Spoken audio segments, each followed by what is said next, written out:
In this video, I'm going to show you how to redo a thumbnail in Pikzels AI. Let's get started. First, log into your Pikzels AI account and go to your dashboard.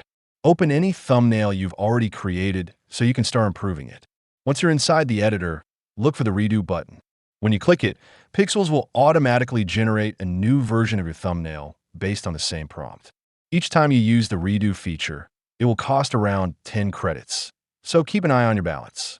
The good thing about Redo is that it usually improves the overall quality, giving you a better variation with enhanced visuals, layout, or details. You can click Redo multiple times to explore different versions until you find one that looks better than your original design. If you still want more control, you can combine Redo with the Edit feature to fine-tune specific areas. Once you're satisfied with the result, simply download your thumbnail and use it for your content. If you want to support our channel, feel free to use our affiliate link go.pikzels.com/dine in the description below. Thanks for watching, and I will see you in my next video.